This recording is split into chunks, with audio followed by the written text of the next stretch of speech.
हरियाणा के फरीदाबाद में पिछले 5 लोकसभा चुनाव से कांग्रेस और बीजेपी के बीच सीधी टक्कर होती रही है, लेकिन इस बार आम आदमी पार्टी यहां के मुकाबले को त्रिकोणीय बना सकती है।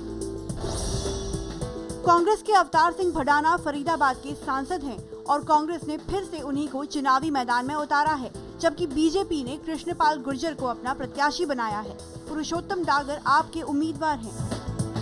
इलाके के कई लोगों की शिकायत है कि दिल्ली से सटा होने के बावजूद फरीदाबाद का औद्योगिक विकास नहीं हो पा रहा है। इसके अलावा किसानों की जमीन अधिग्रहण का मामला, बिजली, पानी, सड़क और रोजगार जैसे मसले भी मतदाताओं को प्रभावित कर सकते हैं।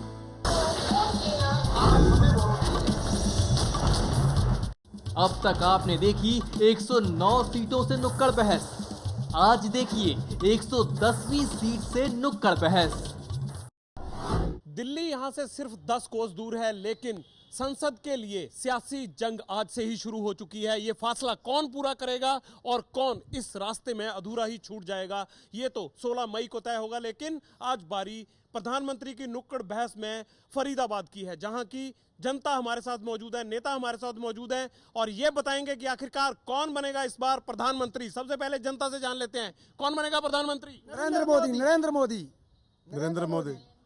केजरीवाल और कोई नहीं। केजरीवाल के समर्थक हैं। आम आदमी नरेंद्र मोदी।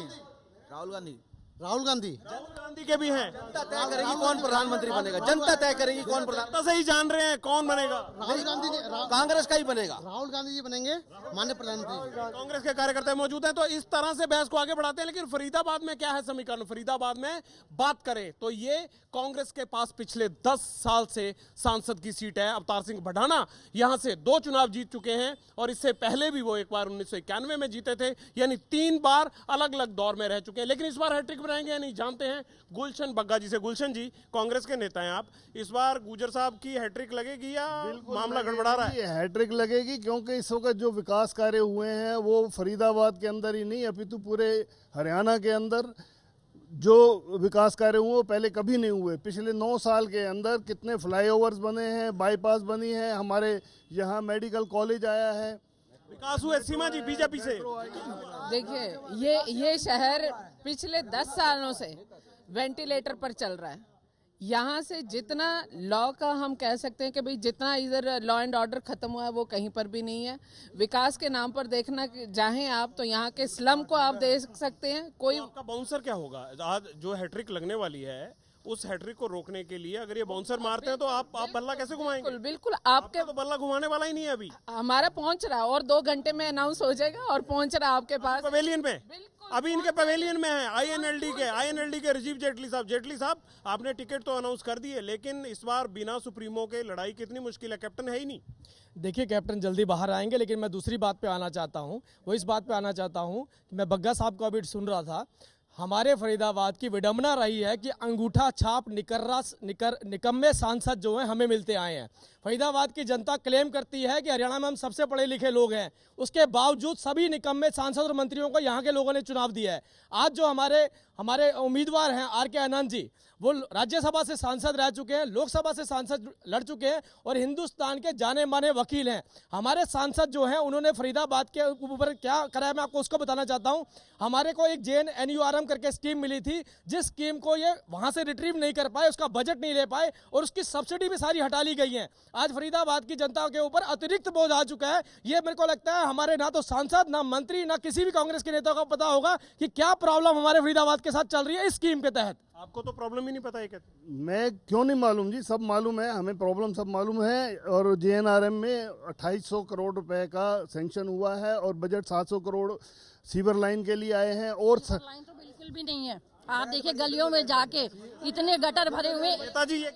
फरीदाबाद के अंदर, फरीदाबाद NIT में बात करें तो फरीदाबाद NIT में 25,000 लोगों के लिए यहाँ के लिए सीवर लाइन का अरेंजमेंट किया गया था, जो कि आज बढ़ते बढ़ते 20 लाख की आबादी हो गई है। उसके लिए नए सिस्टम चालू हो रहे हैं, नए सिरे से। नहीं खड़ी है। आप किसी पार्टी से तो नहीं है? मैं किसी पार्टी से नहीं हूँ, लेकिन जो है फिर भी आप चले जाइए गलियों में, कहीं भी चले जाइए, किसी भी ब्लॉक में चले जाइए, सारे सीवर भरे पड़े।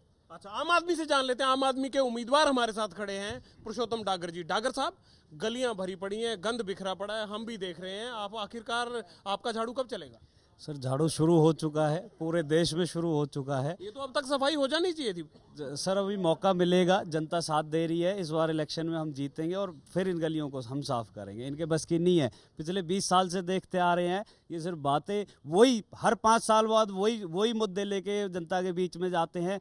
आज भड़ाना साहब का तो पैसे का घमंड इतना ज्यादा बोल रहा है कि उनको गाँव से भगाया जा रहा है। इस बार आपको लगता है कि ये जातीय समीकरण कहीं ना कहीं हार जीत की तरफ लेकर जाएगा? देखिए, मैं आपको सबसे पहली बात बताता हूं, आपको शायद ये हकीकत नहीं पता होगी, हमने भी ऐलान किया कि हमारी जितनी भी सीटें आएंगी हम मोदी जी को देंगे।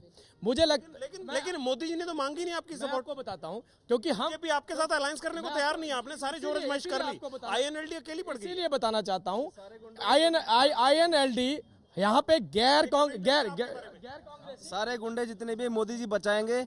बाबा रामदेव भी कहते हैं मोदी की सपोर्ट करूंगा, चौटाला जी कहते हैं मोदी सपोर्ट करूंगा। पार्टी इल्जाम लगा रही है। आपको बताना चाहता हूं, गैर कांग्रेसी सरकार हम चाहते हैं।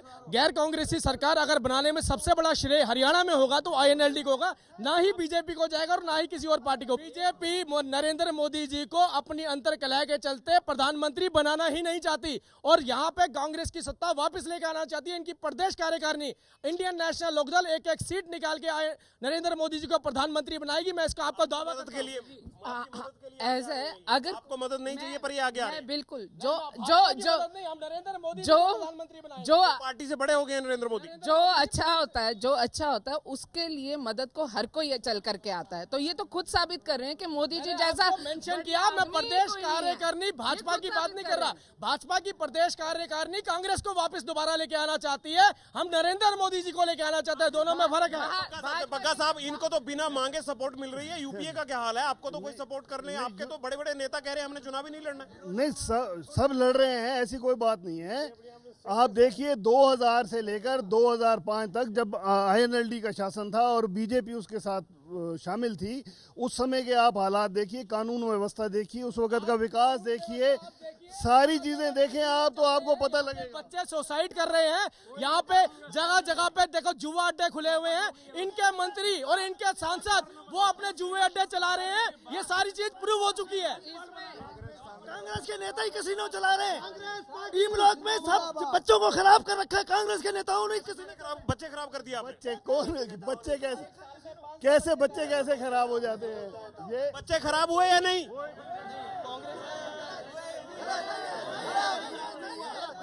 हुए गलत आपके सांसद पब्लिक में कम रहते हैं। सबसे ज्यादा अवतार बढ़ाना ही पब्लिक में रहते हैं, उस दुख सुख में हमेशा समाज। कोई घर लेने तो नहीं गया कांग्रेस का नेता किसी के बच्चे को कैसीनो के लिए, कोई जुआ खिलवाने के लिए तो नहीं गया। अपनी मर्जी से हर कोई चलता है, अपनी समझ हर किसी के अंदर होनी। कैसीनो चल नहीं सकता यहाँ। कैसीनो चलने के लिए किसने मना किया? कैसीनो के लिए प्रबंधित है तो गवर्नमेंट कर रही है। 5 नंबर में रिलायंस का ऑफिस है जहाँ पे, उसके ऊपर जुआ का घर खुला हुआ है और जुआ खिलाते हैं। सर जुआ किसका घर है? सर जुआ खिलाने वाले कौन है, उनके मालिक कौन है, वो पूछिए इनसे। इन्हीं के नेता है, इन्हीं के नेता करने वाले हैं। आप का बहुत बहुत शुक्रिया। आज प्रधानमंत्री की नुक्कड़ बहस में फरीदाबाद से बस इतना ही। कल आपको फिर मिलेंगे हम किसी नई बहस के साथ, किसी नए पड़ाव पर।